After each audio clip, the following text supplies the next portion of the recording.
So இந்த வீடியோவில் நம்ம ட்ரைவ் ஷாஃப்ட் மாற்றுறத பற்றி தான் பார்க்க போகிறோம். ஸோ இதுக்கு வந்து ஃபஸ்ட்டு நீங்கள் என்ன பண்ணணும்னா, அது லீக் ஆகிருக்கா, பூட் டேமேஜ் ஆகிருக்கா, எதனால் ஆகிருக்கு கன்சர்னை கண்டுபிடிங்க. ஸோ அது மாதிரி கண்டுபிடிச்சக்கப்புறம் கன்ஃபார்மாக அதை மாற்றணும்னு நினச்சிங்கன்னா, ஸோ அதுக்கு என்னென்னலாம் மாற்றணும்னா, நீங்கள் ட்ரைவ் ஷாஃப்ட் மாற்றும் போது அது மட்டும் இல்லாமல் அதுக்கு வர அந்த கீர் ஆயில் கழட்டணும். ஏன்னா கீர் ஆயில் லீக் ஆயிரும். ஏன்னா கியர் பாக்ஸுக்குள்ளே தான் இன்சர்ட் ஆகிருக்கிறனால. ஸோ அதில் இருக்கிற 2 ஃபில்லர் நட்டும் ட்ரெயின் நட்டு 2த்தையுமே கழட்டணும்.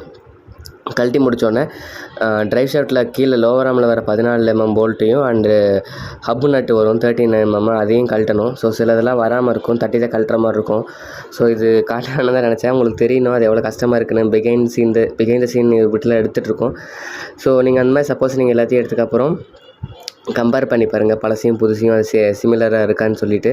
ஸோ அப்படி சிமிலராக இருந்தக்கப்புறமா அந்த ஆயில் சீல் வரும். அது போயிருந்துச்சுன்னா மாற்றுங்க, இல்லை நல்லா இருந்துச்சுன்னா பேஸ்ட் வச்சு அதை அப்ளை சீலன் பண்ணுங்கள்.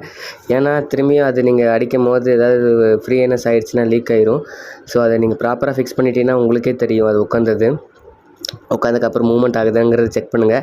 இது எல்லாத்துக்குமே டார்க் இருக்குது. ஸோ அதை பர்ஃபெக்டாக அந்த லெவல் வச்சதுக்கப்புறம் நீங்கள் நான் சொன்ன மாதிரி அந்த 30 mm அந்த 14 உட்கார வச்சுருங்க. அது ஜஸ்ட்டு ப்ளக் அவுட் மாதிரி தான்.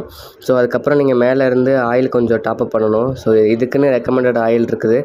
ஆயில் போயிடுச்சுன்னா நீங்கள் ஆயில் மாற்றிடுங்க, இல்லைன்னா பழைய ஆயிலே நீங்கள் டாப்அப் பண்ணிக்கலாம். ஸோ இந்த வீடியோ அவ்வளோதான். ஸோ ஓட்டி பார்த்தாலும் கம்ப்ளைண்ட் அரெஸ்ட் ஆகிடுச்சு. உங்களுக்கு ஏதாவது டவுட்னா கண்டிப்பாக மென்ஷன் பண்ணுங்கள். தேங்க்யூ.